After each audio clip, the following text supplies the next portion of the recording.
जय हिंद सभी को। स्वागत है आपका टॉप तक पर, जहां हम आपको टॉप तक पढ़ाएंगे, टॉप तक पहुंचाएंगे। तो गाइज, आज आपके लिए मैं फंगल डिजीज के बारे में लेकर आई हूँ। लास्ट क्लास में हमने आपका प्रोटोजोआ डिजीज देखी थी, तो आज फंगस वाली डिजीज के बारे में देखते हैं। तो शुरू करते हैं भाई। फंगस होता क्या है भाई? जिसे हम बोलते हैं कवक, बोलते हैं कवक वाले रोग। कौन से रोग? कवक वाले रोग। तो इन इसकी मैं बहुत ही प्यारी सी ट्रिक लेकर के आई हूँ। तो देखते हैं भाई, इंग्लिश वालों के लिए अलग है और हिंदी वालों के लिए अलग है। तो पहले इंग्लिश वाले देख लो। Trick for fungus disease. तो भाई कुछ ऐसी है, फंगस की बारिश। क्या हो रही है भाई? फंगस की क्या हो रही है? बारिश हो रही है। बी से हो गया आपका बाल्डनेस। क्या हो गया? बाल्डनेस हो गया। बाल्डनेस जिसे हम गंजापन भी बोलते हैं। क्या बोलते हैं? गंजापन बोलते हैं जिसे हम। ठीक है। और आपकी ए से हो गया, बा के आ से हो गया अस्थमा। ए से हो गया आपका अस्थमा। अस्थमा जिसे हम दमा भी बोल देते हैं। क्या बोलते हैं? दमा बोलते हैं। एक हो गया आपका, ए से हो गया एथलीट्स फुट। एथलीट्स फुट जो आपका होता है, जो आपके पैर के फुट फुट के जो बीच में जो जगह होती है, उसमें क्या हो जाता है? फंगल इन्फेक्शन हो जाता है। जो एथलीट होते हैं ज़्यादातर उनको होता है ये। ठीक है। और आपका री से हो गया रिंग वॉर्म। बारिश के री से हो गया आपका बच्चे, री से हो गया रिंग वॉर्म। क्या हो गया? रिंग वॉर्म हो गया। दाद जिसे हम कहते हैं, क्या बोलते हैं? दाद। इसे हम बोलते हैं दाद। और स्कैबीज, स्कैबीज को हम बोलते हैं खाज। दाद खाज आपने सुना होगा। दाद बोलते हैं किसको? रिंग वॉर्म को। और स्कैबीज बोलते हैं खाज, जिसे हम कहते हैं खुजली। क्या होती है? खुजली होती है। ठीक है। रिंग वॉर्म में क्या होता है? इसका स्ट्रक्चर रिंग वॉर्म की तरह होता है, ऐसे रिंग बन जाती है इसमें। ठीक है। एस से था आपका स्कैबिस, एस से हो गया आपका स्कैबिस। ठीक है। तो ये थी आपकी इंग्लिश वालों की ट्रिक। अब देखते हैं हिंदी वालों की ट्रिक भाई। कवक से होने वाले प्रमुख रोगों के बारे में बात करते हैं। तो गंजा दामाद खाया फ्रूट। गंजा दामाद खाए फ्रूट। तो गंजा से हो गया आपका, गंजा से हो गया भाई गंजापन। क्या हो गया? गंजापन हो गया। दमा से हो गया आपका दामाद से, दामाद के दामा से हो गया आपका दमा। और द से हो गया दाद, दाद। और खाए से हो गया आपका खाज। और फ्रूट से हो गया आपका भाई एथलीट फुट। आप याद रखेंगे, फुट से फ्रूट हो गया आपका, फ्रूट से फुट हो गया एथलीट फुट, जो कि हाथी पाँव, इन्होंने गलत लिख दिया यहाँ पे, तो हाथी पाँव नहीं है ये। तो पैर के अंदर क्या हो जाता है? इन्फेक्शन हो जाता है। कैसा? फंगल इन्फेक्शन हो जाता है। तो क्या हो जाता है भाई? पैर के ऊपर आपका फंगल इन्फेक्शन हो जाता है। किसकी वजह से होता है भाई? फंगस की वजह से होता है। तो आइए जान लेते हैं हम कुछ आपकी मतलब डिजीजेस के बारे में। उसका जो पैथोजन है वो कौन रिस्पॉन्सिबल है, कि किसकी वजह से आपका ये वाली बीमारी होती है। तो इसके पैथोजन के बारे में भी देख लेते हैं। आइए देखते हैं।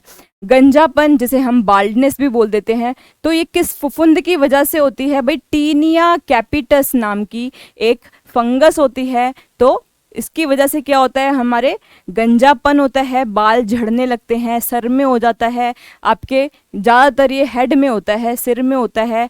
कईयों की जैसे दाढ़ी वाड़ी में भी लग जाता है भाई। ठीक है। तो एक है आपका एथलीट फुट। एथलीट फुट जिसे हम कहते हैं आपका, इसका जो फंगस है वो है आपका टीनिया पेडिस। पेडिस यानी कि पैर की बात चल रही है, तो पेडिस का मतलब होता है पैर। टीनिया जो है आपकी, ये आपकी स्पीशीज है किसकी? फंगस की। फंगस की क्या है? जाति है टीनिया पिडिस। ठीक है। इसकी वजह से क्या होता है भाई? लेग्स और हैंड में, आपकी जो पैर हैं, फुट हैं और हैंड्स के यहाँ पे बीचों बीच क्या हो जाता है? फंगल इन्फेक्शन हो जाता है। ठीक है। किसकी वजह से होता है? तो क्या आप बोलोगे भाई? टीनिया पेडिस की वजह से होता है। एक होता है आपका दाद। दाद जिसे हम बोलते हैं रिंग वॉर्म। रिंग वॉर्म किसकी वजह से होता है? तो भाई ट्राइकोफाइटोन नाम का आपका क्या है? एक फंगस है, जिसकी वजह से ये रिंग वॉर्म होता है, दाद होती है। क्या होती है? दाद होती है। ठीक है। और ये किस में होता है? आपकी स्किन में होता है। स्किन में होता है भाई। आपने देखा होगा गर्मियों में, आपने बड़ी सारी ऐड भी देखी होगी, रिंग वॉर्म भाई, इच गार्ड लगाओ, ये लगाओ, वो लगाओ।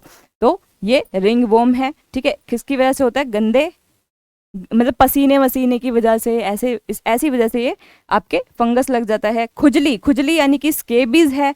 स्केबीज जो है आपका स्कैरस, स्केबीज से होती है। किससे होती है? स्कैरस, स्कैरस स्केबीज से होती है। और ये त्वचा पर होती है, खुजली हो जाती है भाई। क्या हो जाती है, खुजली हो जाती है गंदे कपड़े पहनने से, या जो कोई नहाता धोता ना हो भाई, गंदा रहता हो, उसको खुजली हो सकती है, दांत खाज हो सकता है। लास्ट है आपका दमा। दमा यानी कि अस्थमा। अस्थमा किसकी वजह से होता है भाई? अस्थमा दो तरीके से होता है, एक तो जेनेटिक भी हो सकता है, एक होता है आपके फंगल इन्फेक्शन की वजह से। ठीक है, जेनेटिक तो होता है भाई, पीढ़ी दर पीढ़ी चल रहा है कि हमारे दादा को दमा था तो आपको भी हो सकता है। ठीक है, इसी तरीके से एक होता है फंगल इन्फेक्शन की वजह से। फंगल इन्फेक्शन की वजह से कौन से फंगस की वजह से? तो भाई एस्परजीलस फ्यूमिगेटस। क्या नाम है? एस्परजीलस फ्यूमिगेटस एक फंगस है जिसकी वजह से हमें दमा की शिकायत हो सकती है। ठीक है, ये फेफड़ों पर अटैक करता है, हमारे लंग्स पर अटैक करता है। कहाँ अटैक करता है भाई? लंग्स के ऊपर अटैक करता है और हमें सांस लेने में दिक्कत होती है, सांस लेने में तकलीफ होती है। ठीक है, कुछ क्वेश्चन कर लेते हैं भाई इससे रिलेटेड। देखो क्वेश्चन है आपका, निम्न में से कौन सा कवक संक्रमक है? तो भाई which of the following is a fungal infection? Option A है आपका राउंड वॉर्म संक्रमण, ऑप्शन ए है आपका राउंड वॉर्म इन्फेक्शन, या ऑप्शन बी है आपका दाद वाला यानी कि ringworm infection, option number C है आपका हुक वॉर्म इन्फेक्शन, या ऑप्शन नंबर डी है उपयुक्त में से कोई भी नहीं। तो भाई अभी हमने पढ़ा था दाद वाला, तो आपका गंजा दामाद का दा है भाई ringworm. Ringworm infection क्या है? आपका फंगल इन्फेक्शन है। Next, ringworm infection is also called, भाई रिंग वॉर्म इन्फेक्शन को हम और क्या बोल सकते हैं? अभी मैंने आपको बताया था जो रिंग वॉर्म वाला इन्फेक्शन है उसको हम और क्या बोल सकते हैं? उसमें क्या होता है भाई? टिनिया। टिनिया होता है, क्या होती है? टिनिया होती है। ठीक है, नेक्स्ट, वैसे अगर यहाँ पे ट्राइकोफाइटोमा भी लिखा होता तो वो आंसर सही था। ठीक है, इसी की ही स्पीशीज होती है। नेक्स्ट क्वेश्चन है आपका, निम्नलिखित में से कौन सा कवक ओरल थ्रश का कारण बनता है? भाई which of the following fungi causes oral thrush? Oral thrush क्या होता है भाई? किसी के मुंह के अंदर, माउथ में, जीभ के अंदर सफेद सफेद जीभ हो जाती है, तो वो जो उसको हम क्या बोलते हैं? ओरल थ्रश कहते हैं। तो वो किसकी वजह से होता है? ऑप्शन नंबर ए है, उस बीमारी को क्या बोलते हैं? एक्टिनोमाइकोसिस बोलते हैं, या कैंडिडियासिस बोलते हैं, या न्यूमोसाइटोसिस जिरवोकी बोलते हैं, या हिस्टोप्लाज्मोसिस बोलते हैं। तो भाई उस बीमारी का नाम है, ऑप्शन नंबर बी वाले यहाँ पर सही होंगे, candidiasis is the right answer. तो क्लास अच्छी लगे तो वीडियो को लाइक, शेयर और चैनल को सब्सक्राइब करना ना भूलें। जय हिंद सभी को, जय भारत।